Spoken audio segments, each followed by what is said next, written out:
Hello everyone, Robert Farrah here of Robert Farrah's Tea and Tarot, and this week a deck review.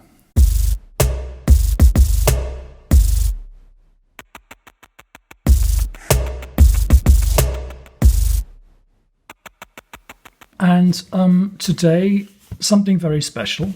It is the Yohualli Ehécatl Tarot from Felix. Felix also has a Mexican name, Chicome Itzcuintli Amatlapantli. If you were maybe flicking through Jessica Hundley's amazing tarot book published by Taschen, you might have come across one or two rather exciting illustrations by this guy called, who I know as Felix, and that's the version of his name that I can pronounce.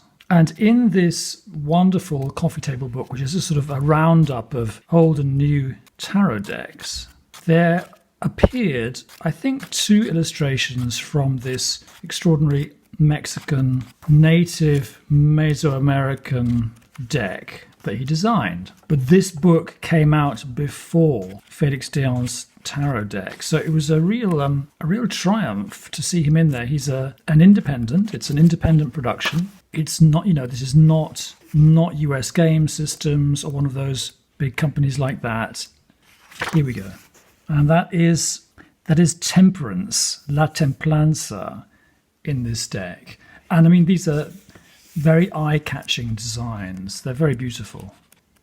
So what's great about this book was that it did really include quite a lot of indie work, new indie work, old indie work that you couldn't possibly ever find out of print stuff. And here's the other one. And here is the strength card from this deck, where we see a woman riding a man who's dressed in I think it's a leopard outfit. And you immediately see that this is an extremely highly evolved illustrator. There's so many layers going on, and it's all put down onto the paper with such amazing skill. So I was excited. It so happened that I was already aware of Felix Deon as an illustrator. He's a queer artist, and he does sort of rather sophisticated. Some of it is pin-ups. Some of it are greetings cards or just prints that you can hang on the wall. Some of his stuff has a sort of a slightly retro feel to it. So he draws in a number of styles, all very interesting. On Twitter, he describes himself as, I am a Mexican artist dedicated to the art of queer love, romance, and sensuality. Clearly, this looked like a very significant tarot deck, and indeed it is. And I sent off for it, and it arrived a year ago, and I gave it to my husband for Christmas. And it's the most gorgeously produced thing you've ever seen. I mean, you get tarot decks published by, for example, US Game Systems, maybe for €25 or dollars, and this was probably nearer 50. But the cardstock is very, very good. You get a little, feels like a hand-printed linen bag for the whole set. And the book that it comes with is just really an art production in itself.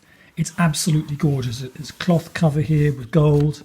I mean, the inside leaf, is that a fly leaf? The inside binding leaf itself is a masterpiece.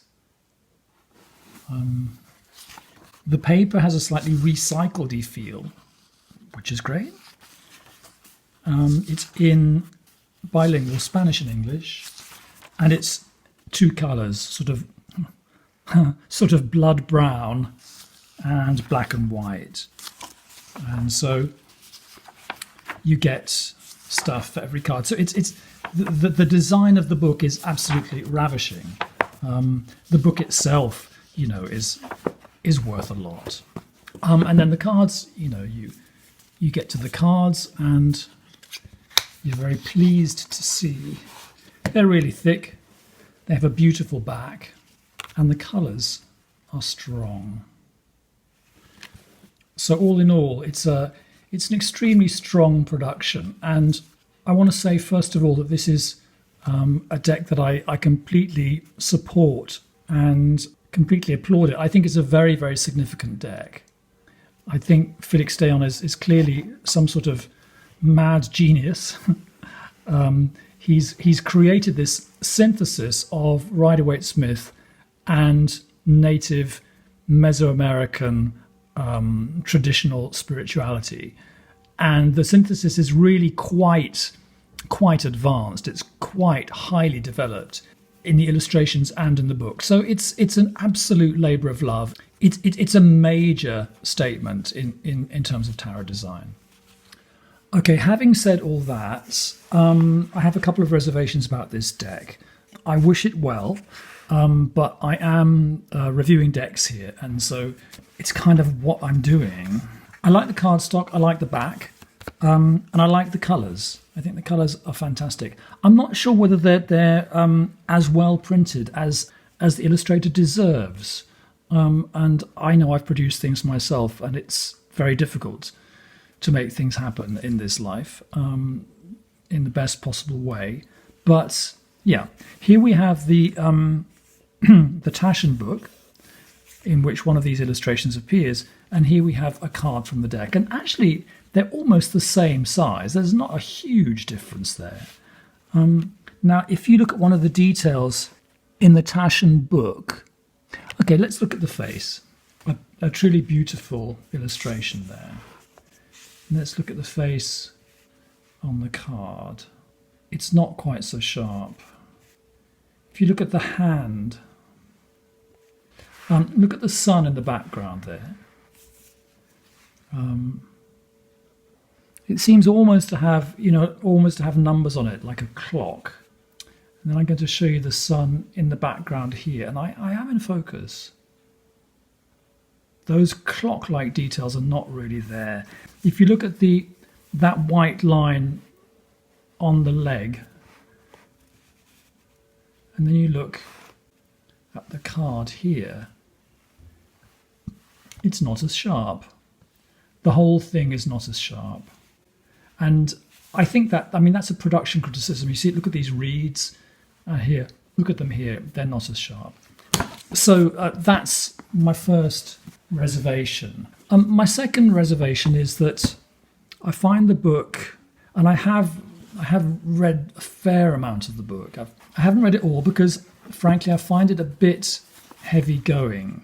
I find that one of the issues with tarot books is that sometimes one gets a sort of information overload. I think that's the case with all spiritual things, all esoteric things. There's so much information, there are so many sort of correspondences, and it's happening in this amorphous, abstract, spiritual dimension that it's quite difficult to grasp and quite difficult to apply to one's real life. There's a lot of gods and goddesses here. There's a lot of native Mesoamerican tradition and myths and things which are very interesting to learn about. And the way that the artist and writer has synthesized that system with Rider-Waite-Smith is extremely sophisticated. The emphasis of this book is not quite the sort of emphasis I enjoy. It's not really so much about divination. It's really an artist talking about the immense layers of details and meanings and correspondences that he has worked into his images. And I think that's fair enough, because there'll come a day when Felix Deon is no longer with us, and no one else will be able to tell us exactly what he put into his deck. So, the book is a major work in itself, but I find it heavy. I find it heavy going. He doesn't always give divinatory meanings for the cards. Most of these sections on the cards are kind of meditational. He usually talks about how we can apply them to our lives, but not always. Also, it's a style of tarotism, tarot reading, which is quite grand. It's quite Golden Dawn-like, magical-like. In other words, he will give you a reading and it'll be very much about the major things happening in your life. Whereas I do a lot of tarot readings, and quite a lot of the time someone will come to me asking, I don't know which flat to move into, or my mother-in-law is not supporting me in my business or something. And these are not major life changes, but they are questions. They are important questions. And one wants also a tarot vocabulary which can deal with mundane things. And this is all a bit grand for me. Anyway, one other thing I wanted to say. A friend of mine came around last night and said, well, why can't you just suggest to your viewers that they just get the deck and enjoy the deck as a fantastically, in a sense, decorative deck, and just not bother too much with the book if you think the book is heavy going. And that's always a possibility. Nevertheless, there are a few cards in the deck which demands some kind of explanation because they're not pure Rider-Waite-Smith. And also some of the court cards, you kind of need to know more about them. So you're going to be reading the book. Okay, here we go. And as you will see, Felix is the most ravishing illustrator, particularly of, handsome young men. The Fool, the Magician, High Priestess, Empress. So you see, you're really getting some quite different images already here from this deck. I like that Empress. It's about pregnancy. I think that's right. The Emperor here. These gods in his deck are quite severe. I'm not going to read you passages from the book. It's there if you want to know. Lovers. And here we have, instead of Chariot, we have Movement. Strength. An amazing image there. The Hermit. This is a hermit actually in legend who immolated himself. One of the scary stories in this book. A Wheel of Fortune. I mean, these are some of the most ravishing tarot designs you're likely to see. Justice. Well, I will tell you about this. Justice here has got two people that he's dealing with. One has been found guilty and one has not been found guilty. And the one on the left who has been found guilty Justice is strangling. And the one on the right, he's not strangling. So that's a relief, isn't it? Hanged Man. Muerte, death. I'll be honest with you, I prefer the minor arcana in this deck because on the whole, I find a lot of these major arcana images too busy. And I like tarots that are a bit more iconic, a bit more like hieroglyphs, so that you can really see from a distance exactly, you can see at a glance exactly which card you're dealing with. But this is a great image. This is clearly a two-spirit person wearing one of those very theatrical outfits where if you turn one way you're male, if you turn the other way you're female. And as usual, the draftsmanship, the wings and the plants and the background is absolutely perfect. And this is another card where you would probably want to look up in the book. That's where the devil should be, La Coralillo. And it's not quite the devil, is it? So Coralillo is the coral snake. Okay, and there's plenty of gruesome material about the coral snake.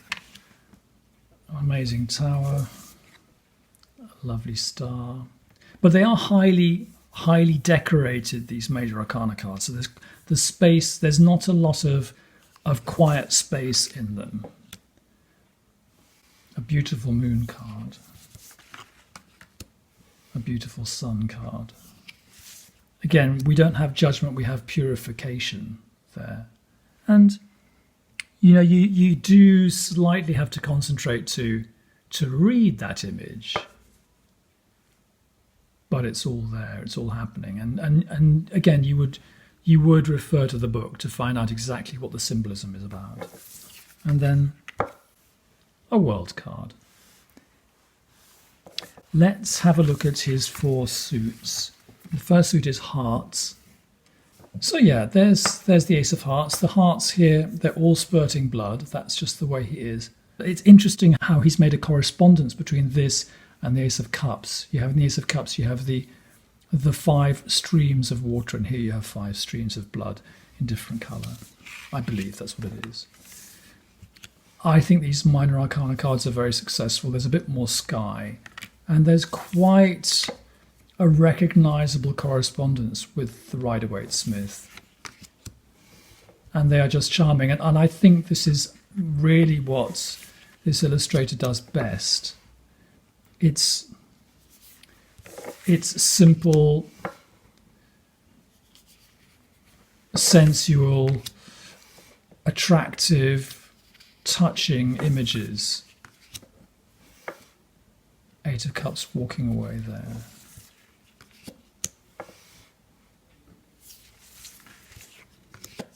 The 10.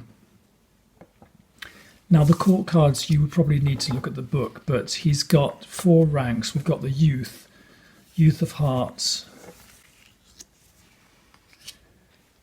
Warrior of Hearts,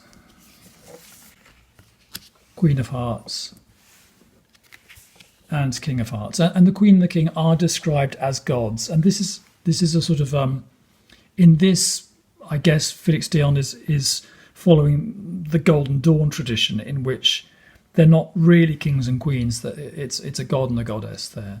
I think this deck has a slight feeling of the Thoth deck to it, even though it's not the Thoth system.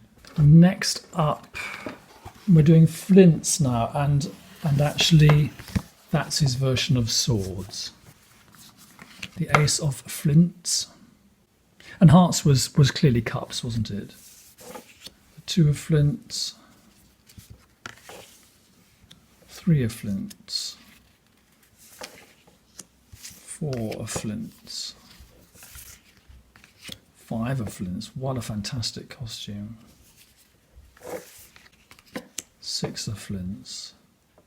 I mean, this is so much better than the Touchstone Tarot from US Game System that I reviewed last month. In terms of the engagement with tarot imagery and tarot tradition, and just being accurate and conscientious about the symbolism, and not just like being casual about it and letting it go. Yeah, and for anyone who's worried about the theme of sacrifice in this deck and worried about Aztecs, well, there you have it. The 10 of flints, and that's what's happening there. So make of it what you will. The artist he's a quarter, as far as I understand it, a quarter Mesoamerican, and he's connecting with his heritage here. And that's just the way it is. There's the Youth of Flints, the Warrior of Flints, the Queen, and the King of Flints. Staffs. The staffs. Here are the staffs, obviously the batons, the 2, the 3, the 4, the 5, the 6, 7. You see what I mean about more sky, more quiet space. The 8, the 9,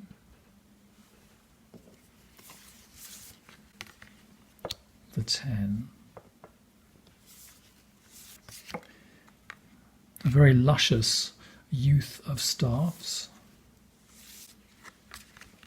Warrior of Staffs, a very fiery Queen and King of Staffs. They look like Buddhist deities, don't they, in a sense? And there is a slight feeling of Buddhist imagery here. Okay, and finally the 4th suit, which is the Jades, and the Jades are clearly the Pentacles. I think that's fantastic. I mean, I've often wished I could find a tarot with images like that. I mean, and I mean his minor arcana here. I don't find the major arcana quite so easy to look at. 3, the 4, hugging the jade there. 5, the philanthropic 6, the 7. I absolutely love that. And this again, these minor arcana images, they remind me of Felix Dayon's other work, in which there's very simple pin-up images or slightly jokey homoerotic sketches that he does, and they're illustrative, but they're also graphic, aren't they? They really work. They really pop. And that's the 10.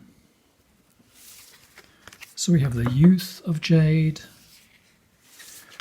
the Knight of Jade, a very interesting Knight of Jade, Knight of Pentacles. I think that's a great interpretation, actually. The Knight of Pentacles, this extremely supportive personality. And here he is in this tarot deck, actually physically carrying someone else. I love that. And the Queen and the King, again, very much looking like deities. Rather, I would say, rather than rulers. And just one thing I'd like to show you properly again is the amazing bag. I mean, the whole thing is, in terms of design, an absolute feast. So, ladies and gentlemen, that was the Tarot Yohualli Ehécatl by Felix Dayon, also known as Chicome Itzcuintli Amatlapantli. And we're clearly not going to see anything like it again. And if you're a collector, I would contact the artist and hoover up a copy. You have been watching Robert Farrah's Tea and Tarot, or at least my hands.